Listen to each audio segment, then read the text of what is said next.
Hello everyone, this is Shilpa Mathkar from Edison, New Jersey.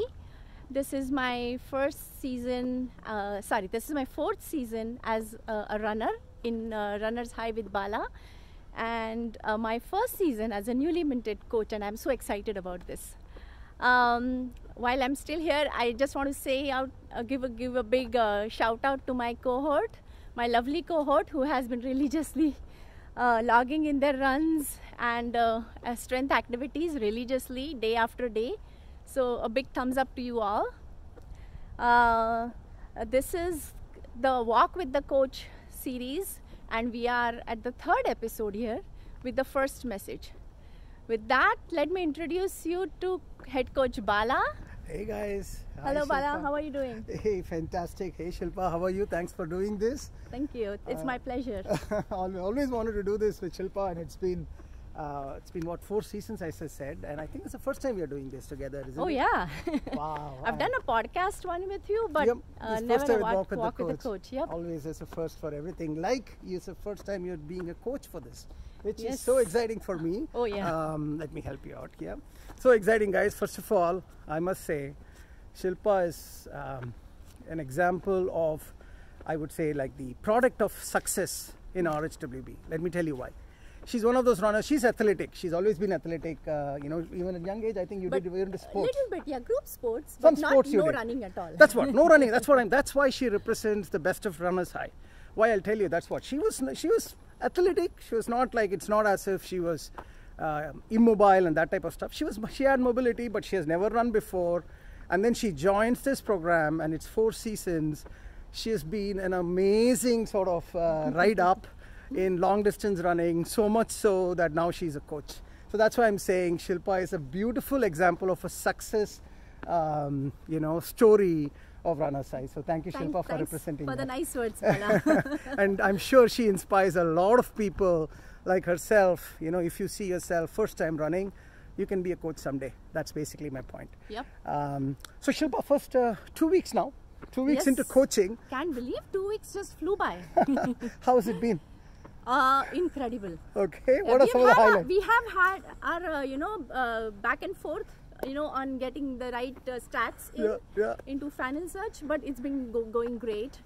And my cohort, they're absolutely fantastic. Love your cohort already, Yes.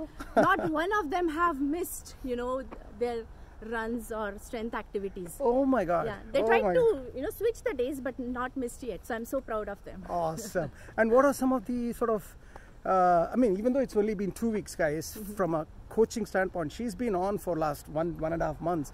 Training happened. She's been part of the administration work. So our season has never stopped from last season. We are just on. You've been busy for past 1.5 months almost. That's right, to get ourselves ready for this. So everyone is just seeing the tip of the iceberg. Right? They haven't seen what the iceberg looks like.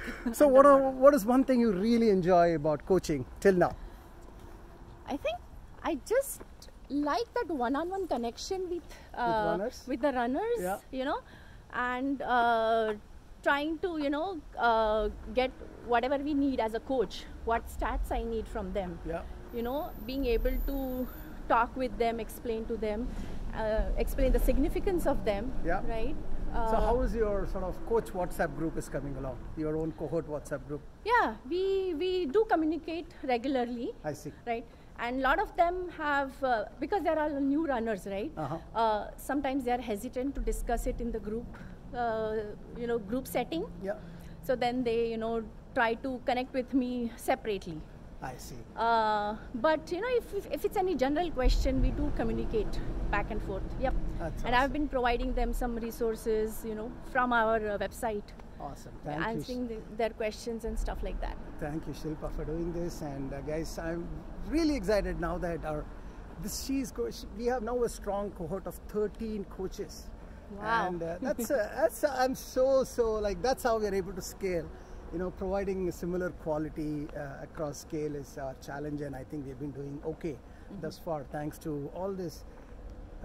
Mind you, these guys they're all runners too. By the way, she's training for her first full marathon. I'm her coach. So it's not as if she's sitting and just coaching others.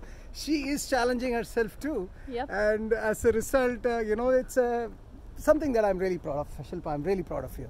Thank you. Cool. So So now let's start with the actual thing. Yep. Right.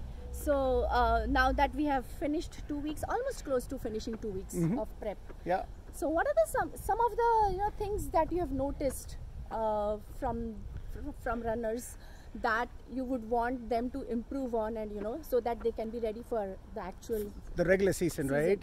Coming up. Yeah, I know. First of all, guys, congratulations. 2 weeks of warm-up is almost going to, today we are recording it on Friday, so one more day and you'll be finishing the warm-up phase of the season 8. That itself is a huge milestone that I want all of you to be proud of, especially new runners. First time doing this kind of change, life change is not that easy. Yep. We call it warm-up week as if it's something easy. It might be easy for season 4 runners, but it is not easy for first-time runners. Yep. Because they've never done this before, and suddenly they are getting into this regimen where every day they have to do something, and so I'm very proud of you. We all are very proud of you. Congratulations for this first milestone. Yes, for regular season there are some, I would say 3 big things that I would like all of you to focus on. 3 simple things, but they have vast ramifications on the coaching part of it. The first one is reading instructions. So important. Yep. Right? So in Final Surge, when you go and look at it in the calendar view, it might show as a 2-mile run.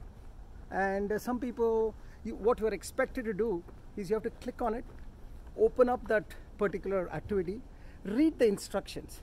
And the instructions are well thought out with a lot of detail given for it's like almost like a, should I say, an idiot's guide to that particular activity. That means it's laid out step by step with appropriate YouTube links. And I'm expecting you to click on these links, understand what it is, like stretching, for instance, dynamic stretching first, post-run stretches. So important, stretching. Who knew? Right. All of this needs to be done. And even though 3 mile might be the same 3 mile, but the instructions on how to run the 3 mile would be vastly different as we move through this program. Correct. So that's why it's not the distance that matter. It is the quality of what you are supposed to do within the 3 mile is what is training. Correct. So I see a lot of newcomers, especially Shilpa, and which is normal. By the way, every season we see the same thing. Yes. I have done it myself, not reading the instructions and then just going out for the run and then coming back and noticing, oh, that was not what I was supposed to do. Exactly. And I just missed that training. And right? that training day gets of the wasted. training. That day gets wasted, right? Because it's all part of, as I said, it's all part of a larger plan here. Every small, it's like a brick. Every brick is being placed with a specific purpose to build this larger edifice. So if you miss out on one brick, the overall edifice gets weakened a little bit. That's how I would tell this. So read instructions and then you go ahead and go for the training. That's my first one. What about you? What are the things you are seeing as a coach? I have noticed that some of them have not recorded their splits. Oh, so let me 1 second on this one. Before, can you just say what is splits? Because it's possible that some new runners don't even know what is a split. What's a split, Shilpa?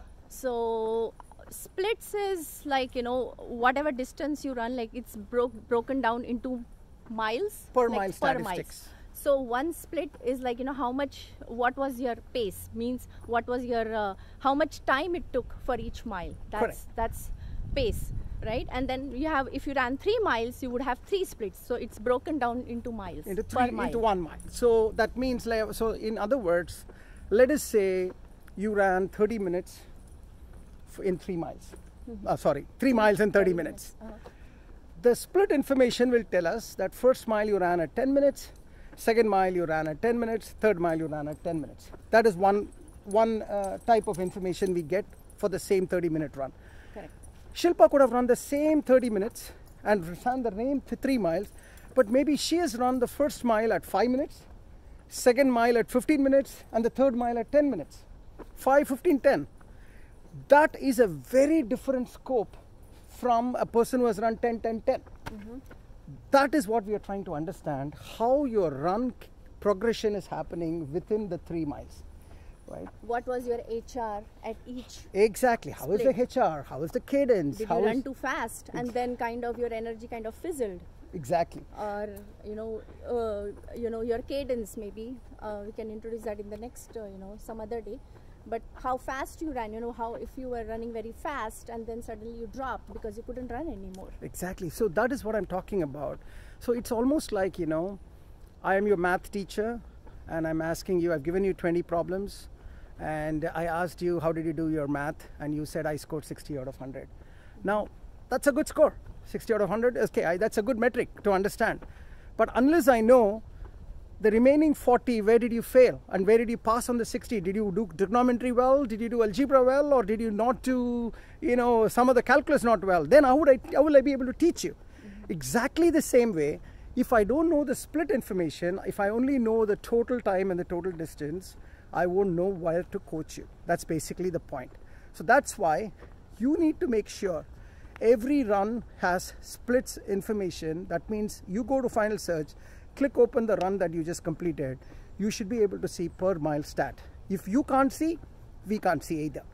Okay? Correct. So that's also very important, because a lot of runners, they keep asking, like, do you see my run? So I do tell them that, if you see it, I see it. It's a cloud platform. Yeah. So if you see it, I see it. If you don't see it, I don't see it. It's as simple as that. And typical reasons why splits don't come in are people who are using Apple Watches and they don't use that additional app that they need to be using, called as Health Fit app.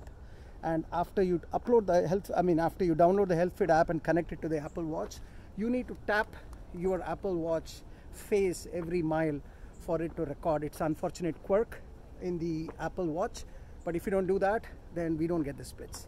Right. Simple. While I'm at this, I also see, Shilpa, new runners connect their Final Search to their watch as well as Strava. So they go for a 3-mile run. A common mistake. Yeah, they go for a 3-mile run and we get 2 3-mile run recordings in Final Search. It is a bit frustrating for us because, remember, we are also volunteers here. We are also runners here. So we have about 45 runners.